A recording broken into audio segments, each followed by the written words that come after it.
Hello class. तो आज का जो हमारा काम है इसका नाम है pair of linear equation in two variable. तो इस चैप्टर को समझने के लिए सबसे पहले समझेंगे हर एक वर्ड का मतलब क्या है। मतलब चैप्टर तो समझेंगे ही समझेंगे, साथ साथ ये भी समझेंगे कि इसमें जो वर्ड्स आए हुए हैं जैसे linear, pair, equation, two variable, इन सब का मतलब भी समझने की कोशिश करेंगे। चलते हैं।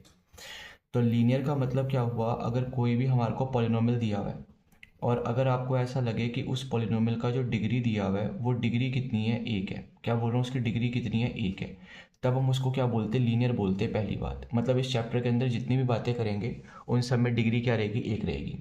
जैसे कि मैंने लिख कर दिया 2x है प्लस का 3y है इज इक्वल्स टू 7 है। अब आप चेक करो यहाँ पर x का डिग्री कितना है, एक है, y का पावर भी कितना है, एक है, मतलब डिग्री तो एक हो गई। तो ये क्या कहलाएगी, हमारी लीनियर। दूसरी बात, ये जो सिंबल है आप जानते ही हो ये किसका सिंबल है, इक्वालिटी का सिंबल है। किसका सिंबल है, इक्वालिटी का। और ध्यान रखना जहाँ भी इक्वालिटी का सिंबल आ जाए उसको हम क्या बोलते हैं, इक्वेशन बोलते हैं। क्या बोलते हैं, इक्वेशन। तो इसका मतलब है पहली बात तो लीनियर है, कैसे पता चला, डिग्री एक थी। उसके बाद इक्वेशन है, कैसे पता चला, इक्वालिटी का सिंबल है। अब चेक करो इसके अंदर कितने वेरिएबल आए हुए, दो। तो इसका मतलब है दो वेरिएबल में भी है, मतलब ये लीनियर भी है, इक्वेशन भी है और दो वेरिएबल में भी है। अब बात करते हैं पेयर का मतलब क्या हुआ। पेयर का मतलब आप जानते हो, जोड़ा। यानी कि अगर यही इक्वेशन दो आ जाए, मतलब एक तो मैंने लिखा था 2x प्लस का 3y इज इक्वल्स टू 7, और एक मैं आपके कहने से ले लूँ, लेट से 3x प्लस का 4y इज इक्वल्स टू 8। अब आप चेक कर लो, अगर मैं दोनों इक्वेशन की बात करूँ तो पहली बात तो पेयर में है, तो ये वाला काम तो पूरा हुआ। अब सेकंड चेक करो, क्या ये लीनियर है, तो बिल्कुल है क्योंकि डिग्री यहाँ पर एक एक आई हुई है। फिर चेक करो इक्वेशन है, बिल्कुल है क्योंकि इज इक्वल्स टू का साइन आया हुआ है। फिर चेक करो दो वेरिएबल में है, बिल्कुल है क्योंकि एक्स और वाई दो वेरिएबल आए हुए। तो मेरा मानना है अभी तक इतनी बात तो समझ आई होगी कि कब हम किसी इक्वेशन को pair of linear equation in two variable कह सकते हैं, पहली बात। दूसरी बात, अगर पेयर ऑफ लीनियर इक्वेशन में अगर मैं स्टैंडर्ड फॉर्म लिखने की कोशिश करूं, मतलब कहने का क्या हुआ, ये जो भी हमारे को लीनियर इक्वेशन देकर रखेगा, अगर इसकी मैं स्टैंडर्ड फॉर्म लिखूं तो ध्यान रखना स्टैंडर्ड फॉर्म बनती है ए एक्स, प्लस का बनता है बी वाई, प्लस का बनता है सी, और बराबर में क्या आता है, जीरो। आप चेक कर लो, ये भी ऐसे ही है, बस फ़र्क इतना है, यहाँ एक्स का कॉफिशेंट दो है, यहाँ पर मैंने ए माना हुआ है। यहाँ वाई का कॉफिशेंट तीन है, यहाँ मैंने बी माना हुआ है। ये 7 इधर आएगा, माइनस का 7, और मैंने क्या माना हुआ है, सी। तो कहने का मतलब है जो मैंने ए एक्स प्लस का बी वाई प्लस का सी लिखा है, ये किसी भी लीनियर इक्वेशन, क्या बोला, किसी भी लीनियर इक्वेशन की कौन सी फॉर्म है, स्टैंडर्ड फॉर्म है। एक बात छोटी सी और है पढ़ने वाली, वो भी पढ़ते हैं। यहाँ पर जो लीनियर आया हुआ है, लीनियर में आप देख रहे होंगे एक शब्द है जिसका नाम है लाइन। इसका मतलब है लीनियर इक्वेशन का जब भी आप ग्राफ बनाओगे, ये ग्राफ हमेशा क्या बनकर आएगा, एक लाइन बनकर आएगा। ये भी ध्यान रखना है कभी भी, चाहे वो वन वेरिएबल में हो, चाहे टू वेरिएबल में हो, चाहे थ्री वेरिएबल में हो, अगर आपने उसका ग्राफ बनाया तो हमेशा क्या बनकर आएगा, लाइन बनकर आएगा। अब आप कहोगे सर पर यहाँ तो बातें एक लाइन की हो ही नहीं रही, यहाँ तो बातें कितनी लाइन की हो रही है, दो की। तो ज़रा दो स्टैंडर्ड फॉर्म लेने की कोशिश करते। तो लो भाई, पहली स्टैंडर्ड फॉर्म ले ली मैंने, a1x प्लस का b1y प्लस का c1 बराबर ज़ीरो, ये मैंने मान ली पहली लाइन है। ऐसी फिर एक और ले ली, a2x प्लस का क्या ले लिया, b2y प्लस का क्या ले लिया, c2 बराबर ज़ीरो, और ये मान लिया मैंने कौन सी लाइन है, दूसरी लाइन। तो ये जो दोनों लाइनें ली है मैंने, ये पेयर में भी है, लीनियर इक्वेशन भी है, दो वेरिएबल में भी है, और कौन सी फॉर्म है, स्टैंडर्ड फॉर्म है। ये पहली बात है। मतलब अगर इसको आप ग्राफ पेपर पे बनाओगे तो भी लाइन निकल कर आएगी, इसको ग्राफ पेपर पे बनाओगे तब भी क्या बनकर आएगी, लाइन। तो समझ आ गई होगी कि linear equation in two variable का मतलब क्या है। कोई भी ऐसा पोलिनोमियल जिसकी डिग्री क्या रहेगी, वन रहेगी। साथ साथ मान लेते हो एग्जाम्पल लिया अभी हमने, और हमने कहा 2x प्लस का 3y इक्वल्स टू 7 दिया हुआ है, तो हम कह सकते हैं कि ये हमारी लीनियर इक्वेशन है। कैसे पता चला लीनियर है, क्योंकि वेरिएबल का डिग्री कितना है, वन है। साथ साथ कितने वेरिएबल में है, दो वेरिएबल में है। इक्वालिटी का साइन आ गया, इसका मतलब इक्वेशन भी बन गई। तो हम कह सकते हैं कि लीनियर भी है और साथ साथ इक्वेशन भी है और साथ साथ दो वेरिएबल में भी है। और अगर ऐसी इक्वेशन हमने दो ले ली तो हमने क्या बोला, ये बन गया pair of linear equation in two variable. Standard form भी हमने देख ली, और हमने ये देखा कि जब भी हम किसी भी लीनियर इक्वेशन को ग्राफ की फॉर्म में रिप्रेजेंट करेंगे तो हमेशा क्या बनकर आएगी, एक लाइन बनकर आएगी। अच्छा, अगर एक इक्वेशन को रिप्रेजेंट कर रहे हैं तो एक लाइन आ रही है, अगर मैं दो इक्वेशन को रिप्रेजेंट करूंगा तो कितनी लाइनें आएंगी, दो। तो अब जरा देखेंगे कि अगर मैं ग्राफ बनाने की कोशिश करूं, किसकी ग्राफ बनाने की कोशिश करूं, लीनियर इक्वेशन की। जो भी हमने लीनियर इक्वेशन अभी पढ़ी है, इन लीनियर इक्वेशन का अगर मैं ग्राफ बनाऊं तो वो ग्राफ क्या बनकर आएगा, जरा वो देखना है। तो हमारे पास दो लीनियर इक्वेशन है, तो साफ सी बात है ग्राफ पर दो लाइनें बनकर आएंगी।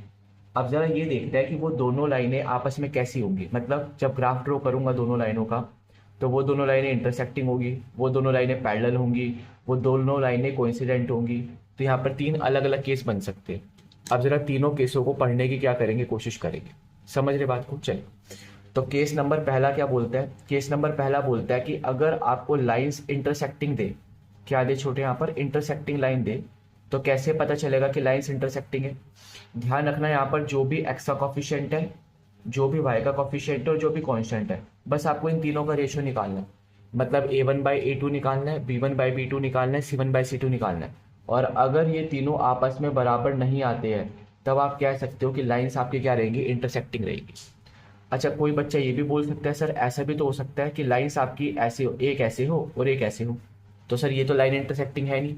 तो मैं कहूँगा देखो, लाइन का मतलब ही होता है जिसको आप इनफाइनाइट तक बढ़ा सकते हो।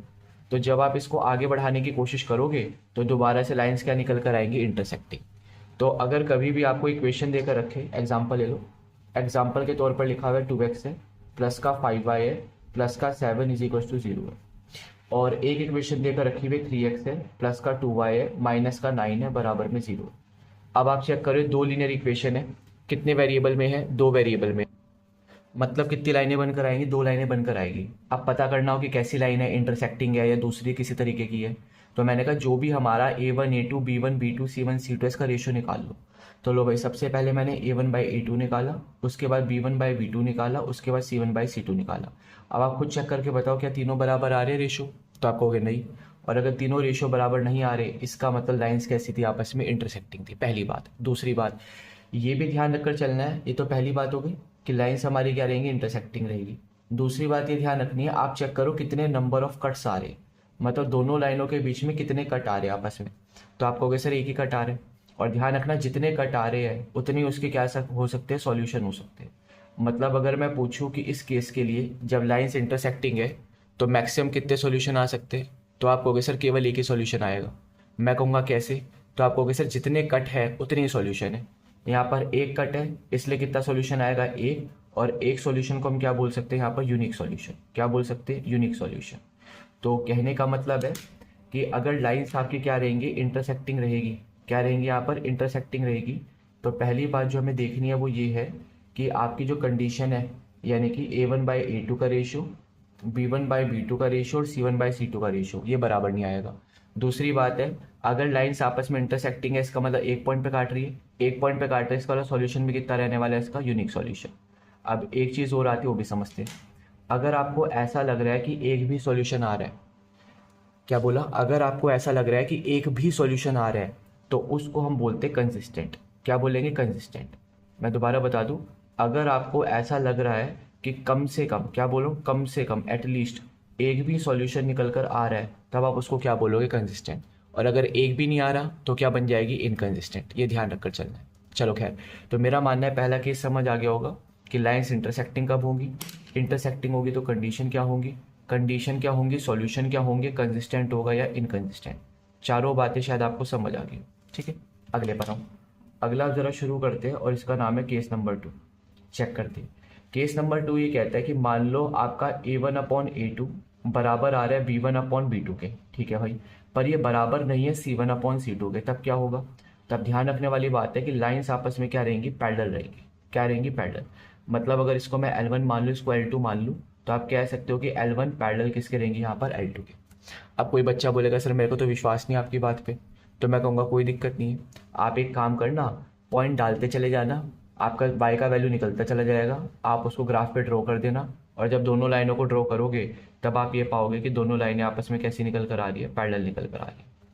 तो ये बात भी समझ आई होगी। तो क्या बोला, अगर दो लाइंस आपस में पैरेलल है तो इसका मतलब है उसमें a1/a2 बराबर रहेगा b1/b2 के, पर c1/c2 के बराबर होने वाला नहीं। अगली बात पर आओ, एग्जाम्पल ले लेते हैं। एग्जाम्पल के तौर पर लिखा 2x प्लस का 3y माइनस का 8 बराबर 0। अगले ले लिया मैंने 4x प्लस का 6y प्लस का 7 बराबर 0। अब मैं आपसे कहूँ यहाँ पर दो लीनियर इक्वेशन है, दो ही वेरिएबल में है, मुझे चेक करके बताओ ज़रा इसमें यहाँ पर हमारा कितने सॉल्यूशन आएंगे, पैरेलल रहेंगी या नहीं रहेंगी, सब बातें बताओ। तो कर लेते चेक। तो सबसे पहले मैंने निकाला a1/a2 जो कि क्या निकल कर आएगा, 2/4। फिर निकाला b1/b2 जो क्या निकल कर आएगा, 3/6। फिर निकाला c1/c2 जो आएगा -8/7। अब जब आप कैंसिल करोगे तो आप कहोगे 2 वन ज़ा 2, 2 टू ज़ा 4, 3 वन ज़ा 3, 3 टू ज़ा 6।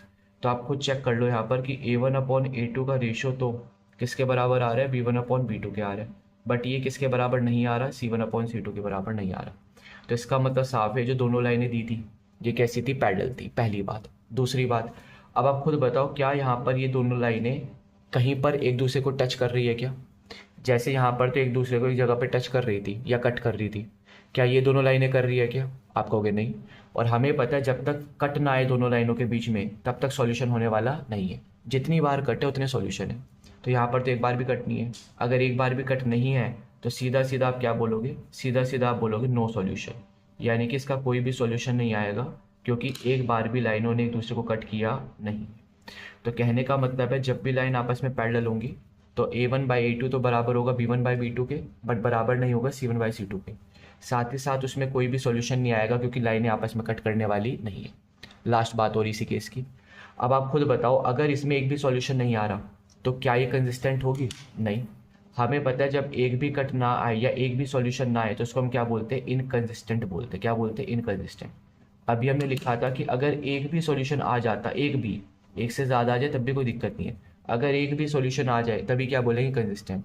और अगर एक भी सॉल्यूशन नहीं आ रहा तब हम क्या बोलेंगे, इनकंसिस्टेंट। तो मेरा मानना है यहाँ तक कि सारी बातें क्लियर हुई होगी, दोनों केस हमने समझ लिए। अब ज़रा इसी का तीसरा केस समझने की क्या करेंगे, कोशिश करेंगे। चलिए केस नंबर 3 समझते हैं। अभी हमने क्या समझे दो केस में, कि मानो लाइंस आपकी इंटरसेक्टिंग आ जाए तब क्या होगा, पैरेलल हो जाए तब क्या होगा। अब तीसरे केस में ये है कि लाइंस आपकी क्या हो, कोइंसिडेंट हो। कोइंसिडेंट बोलने का मतलब केवल इतना सा है कि लाइंस आपकी ऐसे हो, मान लो पहली लाइन है और इसी के ऊपर एग्जैक्ट दूसरी लाइन आ रखी है ऐसे। तो अगर हमारी लाइंस कोइंसिडेंट आ जाए तब क्या होगा, ज़रा वो समझने की कोशिश करते, देखना। तो मान लेता हूँ हमारी ये पहली लाइन है L1 और इसी L1 के ऊपर हमारी दूसरी लाइन आ गई है और जिसको मैं क्या बोल रहा हूँ यहाँ पर L2। तो दोनों लाइनें एक दूसरे के ऊपर है जिसको हम क्या बोल रहे हैं, कोइंसिडेंट। तो सर हमारे को कैसे पता चलेगा इक्वेशन को देखकर कि कोई भी लाइन कोइंसिडेंट है या नहीं है? तो ध्यान रखना, अगर A1/A2 का रेशो बराबर आ जाए B1/B2 का रेशो बराबर आ जाए C1/C2 का रेशो, तब हम उनको क्या बोलेंगे, कोइंसिडेंट लाइन बोलेंगे।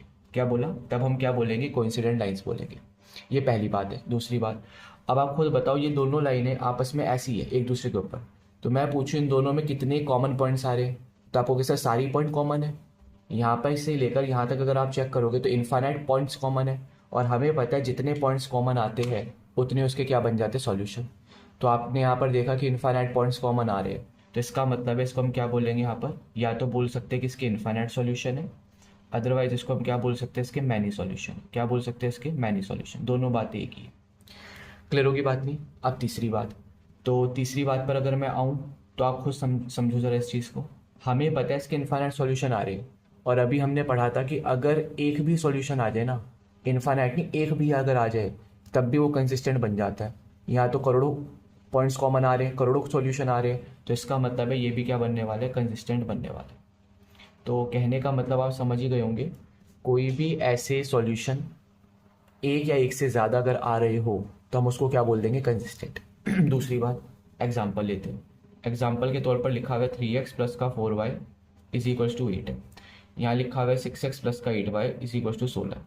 अब मेरे से पूछा हुआ है बताओ इन दोनों लाइनों के बारे में सब कुछ बताना है। सब कुछ मतलब नेचर वगैरह सब बताना है, कोइंसिडेंट होंगी, कैसी होंगी, कैसी नहीं, सब बताना है। तो सब बताने के लिए सबसे पहले स्टैंडर्ड फॉर्म में कन्वर्ट कर लो। स्टैंडर्ड फॉर्म क्या थी आपको पता ही है, 3x प्लस का 4y तो इधर ही रहेगा, प्लस का 8 इधर आ जाएगा तो माइनस का 8 बराबर 0। ऐसे 6x प्लस का 8y तो इधर ही रहेगा, प्लस का 16 इधर आएगा तो माइनस का 16 बराबर 0। अब ज़रा वही पुराना गेम है, रेशो निकालो, जो भी रेशो आएगा उसी के अकॉर्डिंग सारी बात बन जाएगी। बनाओ ज़रा। तो सबसे पहले A1/A2 का रेशो निकाला जो कि 3/6 है, फिर B1/B2 का रेशो निकाला जो कि 4/8 है, फिर C1/C2 का रेशो निकाला जो कि माइनस का 8 बाई माइनस का 16। काटोगे तो यहाँ पर आएगा 1/2, यहाँ भी 1/2 और यहाँ भी 1/2। मतलब A1/A2 का रेशो बराबर आया B1/B2 का रेशो बराबर आया C1/C2 का रेशो। अब आप खुद बताओ अगर तीनों रेशो बराबर आ रहे हैं तो क्या होगा। आप कहोगे सर सब समझ आ गए। मैं कहूँगा क्या, आप कहोगे सर सबसे पहली बात है ये हमारी लाइंस क्या होंगी, कोइंसिडेंट होंगी। कैसी लाइंस होंगी हमारी, ये कोइंसिडेंट होगी। दूसरी बात यह है कितने सॉल्यूशन है, सर कोइंसिडेंट है मतलब काफ़ी सारे पॉइंट्स कॉमन है, और अगर काफ़ी पॉइंट्स कॉमन है तो साफ सी बात है ये क्या बनने वाली है, ये बनने वाली है मैनी सॉल्यूशन का केस, क्योंकि हमने पढ़ रखा है अगर काफ़ी पॉइंट्स कॉमन है तो यानी कि इनफाइनाइट सॉल्यूशन या मैनी सॉल्यूशन। लास्ट पर आओ, कंसिस्टेंट है या इनकंसिस्टेंट है, तो साफ सी बात है क्या रहेंगी, कंसिस्टेंट रहेंगी। कैसे पता चला कंसिस्टेंट है, क्योंकि आपको पता है अगर एक भी सॉल्यूशन आ रहा है तो वो क्या बन जाएगा, कंसिस्टेंट बन जाएगा। तो ये हमारा पहला पार्ट था हमारे चैप्टर का। अगले पार्ट में इन्हीं इक्वेशंस को सॉल्व करने की कोशिश करेंगे। दो मेथड पढ़ेंगे, एक तो सब्स्टिट्यूशन पढ़ेंगे और एक एलिमिनेशन। दोनों मेथड से अपना काम बना लेंगे सारा। तो अब शुरू करेंगे अपन लोग methods to solve linear equation in two variable. Generally हमारे पास दो मेथड है, वैसे तो पहले तीन हुआ करते थे, पर अब दो मेथड है हमारे पास जो हमारे को सीखने हैं किसी भी लीनियर इक्वेशन को सॉल्व करने के लिए जिसके दो वेरिएबल है। करते हैं। जैसे कि मैं पहली बात करूँ तो पहला मेथड जो हमारा निकल कर आता है इसका नाम है सब्स्टिट्यूशन मेथड। क्या नाम है बच्चों यहाँ पर, इसका नाम है सब्स्टिट्यूशन मेथड। बड़े आराम से और बड़े प्यार से सीखेंगे कि सब्स्टिट्यूशन मेथड हमारे को कहता क्या है, पहली बात। और जो दूसरा मेथड अपन लोगों को पढ़ना है इसका नाम है एलिमिनेशन मेथड। क्या नाम है इसका, एलिमिनेशन मेथड। दोनों मेथड को बड़े आराम से पढ़ेंगे, क्वेश्चंस भी करेंगे, बढ़िया क्वेश्चंस भी लगाएंगे इसी के अंदर, देखना। तो ज़रा समझते हैं सब्स्टिट्यूशन मेथड क्या बोलता है, साथ साथ हमारा एलिमिनेशन मेथड क्या बोलता है। देखिएगा, सब्स्टिट्यूशन मेथड का मतलब क्या हुआ कि अगर कभी भी दो इक्वेशन देकर रखे तो कुछ ना करो, किसी भी एक इक्वेशन से एक वेरिएबल का वैल्यू निकाल दो, दूसरी इक्वेशन में डाल दो, काम खत्म। एग्जाम्पल समझाता हूँ। जैसे कि पहला क्वेश्चन दिया, यहाँ लिखा हुआ है x प्लस का y इज इक्वल्स टू 14 है, और दूसरा इक्वेशन लिखा हुआ है x माइनस का y इज इक्वल्स टू 14 है। मुझे कह रहा है इसका सॉल्यूशन निकालो। तो पहले तो आप ये चेक कर लो कि इसका सॉल्यूशन यूनिक निकलेगा भी नहीं। तो जिन भी इक्वेशन का सॉल्यूशन यूनिक आएगा बस उन्हीं के सॉल्यूशन हमें निकालने हैं, ध्यान रखना है। अगर यूनिक नहीं आ रहा यानी कि मैनी आ रहा है, नो सॉल्यूशन आ रहा है, तो सीधा सीधा लिख देंगे इनफाइनाइट सॉल्यूशन है, या आप लिख दोगे नो सॉल्यूशन है, निकालने की आवश्यकता नहीं है। अगर यूनिक सॉल्यूशन है तभी निकालना है, ध्यान रखना है। करते। तो अगर आप इसको चेक करोगे तो यूनिक सॉल्यूशन आएगा, बट फिर भी कोई बच्चा बोले नहीं सर हमें तो करके दिखाओ, तो करते। सबसे पहले स्टैंडर्ड फॉर्म में अगर आप चेक करोगे इसको लिखकर, इसको भी स्टैंडर्ड फॉर्म में बनाने की अगर कोशिश करोगे तो आप खुद देख सकते हो यहाँ पर a1/a2 का जो रेशियो आएगा वो आएगा 1/1, b1/b2 का जो रेशियो आएगा वो आएगा 1/-1, और c1/c2 का जो रेशियो आएगा वो आएगा -14/-14। अब आप खुद चेक करना, a1/a2 का रेशियो क्या बराबर आ रहा है b1/b2 के, बिल्कुल भी नहीं आ रहा, तो इसका मतलब बात सही है। अगर a1/a2 का रेशियो b1/b2 के बराबर ही नहीं है तो यानी कि क्या देगा, यूनिक सॉल्यूशन देगा। ये पहली बात है। तो इतना तो पता चल गया कि इसके क्या रहने वाले, यूनिक सॉल्यूशन रहने वाले। अब इसका अगर यूनिक सॉल्यूशन है तो ज़रा उसको निकालने की भी क्या करते, कोशिश करते। तो पहला इक्वेशन था हमारे पास x plus y is equals to 14, दूसरा इक्वेशन था x माइनस का y इज इक्वल्स टू 14, और दोनों से हमारे को x और y का वैल्यू निकाल कर लाना है। करेंगे काम, तो करते हैं। मैंने क्या बोला, सब्स्टिट्यूशन मेथड में क्या करना है, किसी भी एक वेरिएबल का वैल्यू निकालना है किसी भी एक इक्वेशन से और दूसरे में डाल दो, काम खत्म। जैसे इसको मैं मान लिया पहली इक्वेशन है और इसको मैं मान लिया दूसरी इक्वेशन है, तो आप एक काम करो, पहली से या दूसरी से किसी भी एक इक्वेशन से एक वेरिएबल का वैल्यू निकाल लो। तो मैंने इस वाली से निकालना सही समझा, मैंने यहाँ से x का वैल्यू निकाला तो ये कितना आ जाएगा 14 माइनस का y, और इसको डायरेक्टली सेकंड इक्वेशन में पुट कर दो, काम खत्म। इतना ही काम है बस। या फिर आप उल्टा भी कर सकते हो कि सेकंड इक्वेशन से निकाला और फर्स्ट में पुट कर दिया, तब भी काम चल जाएगा। करते। तो जैसे ही मैं इसको यहाँ पुट करूँगा, x की जगह पर तो आ गया 14 माइनस का y, जो माइनस y पहले से था वो ऐसे ही रहा, बराबर में कितना आ गया, 14 आ गया। समझ आ रही है मेरी बात नहीं, चलिए तो ये पहली बात हो गई। आगे चेक करोगे तो ये हो जाएगा माइनस का 2y is equals to 14 minus का 14, ये कट गया, तो y बराबर कितना निकल कर आ गया, 0। शायद ये बात समझ आई होगी आपको। अगर y 0 आ गया तो बस x तो हम आराम से निकाल लेंगे, क्योंकि अगर y 0 आ गया तो कहीं भी उठाकर डाल दो तुरंत x आ जाएगा। मान लेता हूँ मैं दोबारा इसी में डाल देता हूँ, तो ये बन जाएगा x माइनस का 0 इज इक्वल्स टू 14, और x का वैल्यू भी कितना आ गया, 14। तो लो भाई, बड़े आराम से हमने क्या करा, x और y का वैल्यू निकाल दिया। तो सब्स्टिट्यूशन मेथड में करना कुछ भी नहीं है, किसी भी एक वेरिएबल का वैल्यू निकाल देंगे, किसी भी एक इक्वेशन से दूसरे में डाल देंगे, काम खत्म। समझ आ रही होगी बातें। चलो अब ज़रा इसी के साथ अभी और क्वेश्चन भी करेंगे, इसी के साथ ज़रा एलिमिनेशन मेथड करने की क्या करते हैं, कोशिश करते हैं, आप समझिए। एलिमिनेशन मेथड क्या बोलते हैं, एलिमिनेशन मेथड ये बोलता है कि आपको क्या करना है, स्टेप नंबर पहले में आपको सिर्फ और सिर्फ कॉफिशिएंट सेम बनाने हैं। क्या बनाने हैं यहाँ पर, कॉफिशिएंट सेम बनाने हैं।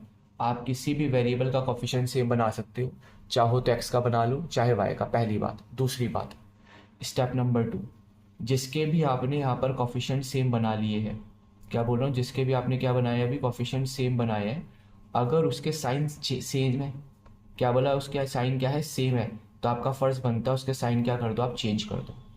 अभी करके भी दिखाऊंगा। और अगर आपको लग रहा है कि साइन पहले से ही अपोजिट है, चेंज हो रखी है, तब फिर आपको कुछ भी करने की आवश्यकता नहीं है। आई थिंक ये बातें समझ आई होगी जो मैंने बोला। बस 2 स्टेप में काम खत्म हो जाएगा। पहला स्टेप है कॉफिशेंट सेम बनाओ, और अगर कॉफिशेंट सेम बन चुका है तो बस अब आप ये चेक करो कि दोनों के साइन सेम है या अपोजिट है।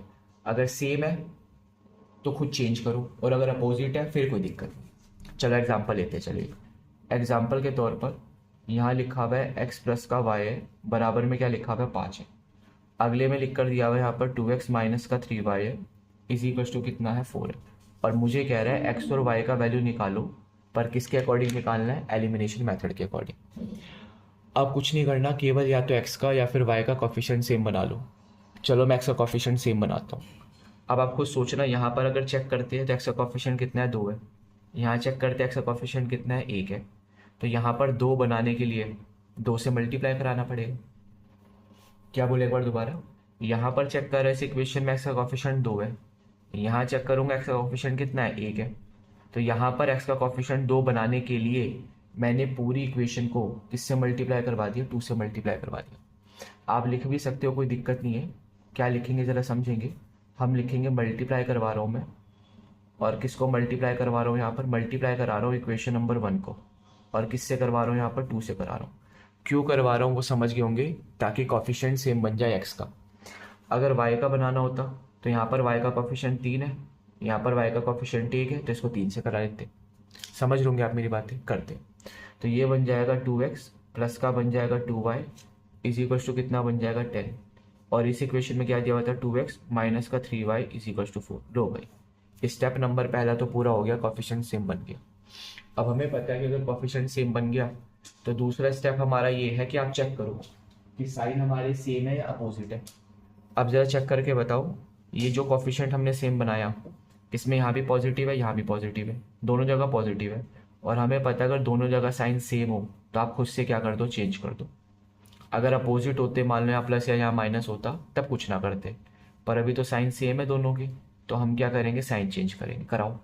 ये प्लस का 2x है, माइनस का बनाया, माइनस का है प्लस का बनाया, प्लस का है तो माइनस का बनाया। अब ये प्लस 2x माइनस 2x तो कैंसिल आउट हो गया। ये प्लस का 2y, ये प्लस का 3y कितना दे देगा, 5y। ये 10 प्लस का है, ये माइनस का 4 है, कितना दे देगा, 6। तो y इज इक्वल टू कितना निकल कर आ गया, 6/5। अगर y का वैल्यू आ गया, अब तो कुछ भी नहीं करना, किसी भी इक्वेशन में उठाकर डाल दो, x का वैल्यू आ जाएगा। तो मैंने क्या करा, इसी इक्वेशन में डाल दिया। यहाँ पर क्या था, x था प्लस का, y की जगह आया था 6/5, बराबर में कितना था, 5। तो x की जगह पर आ गया 5 माइनस का 6/5। एलसीएम ले लो। एलसीएम लेना आता है तो बहुत ही बढ़िया, नहीं आता तो सिंपल है, दोनों का मल्टीप्लाई नीचे कर दो, इसका मल्टीप्लाई यहाँ करवा दिया और इसका मल्टीप्लाई यहाँ। तो x का वैल्यू कितना आ गया, 19/5। तो मेरा मानना है कि एलिमिनेशन मेथड और सब्स्टिट्यूशन मेथड का बेसिक आपको क्लियर हो गया होगा कि हम करते क्या है। सब्स्टिट्यूशन मेथड में तो जस्ट हम किसी भी एक इक्वेशन से एक वेरिएबल का वैल्यू निकालेंगे, दूसरे में डालेंगे। एलिमिनेशन मेथड में पहले कॉफिशिएंट सेम बनाओ अगर नहीं है तो, और बनाने के बाद क्या करना है आपको, अगर साइन सेम है तो चेंज कर दो, साइन खुद से चेंज करे हुए फिर कोई दिक्कत नहीं, फिर सॉल्व कर दो, सिंपल। तो मेरा मानना है यहाँ तक की बातें समझ आई होगी। अगर आपको वीडियोस अच्छी लग रही है या फिर जितना भी पढ़ाया जा रहा है उसका मेथड आपको समझ आ रहा है, तो सब्सक्राइब, लाइक और शेयर करना ना भूलें, आपकी सपोर्ट की बहुत ज़रूरत है। तो ऐसी अच्छी वीडियो के साथ मिलेंगे नेक्स्ट क्लास में, तब तक के लिए थैंक यू।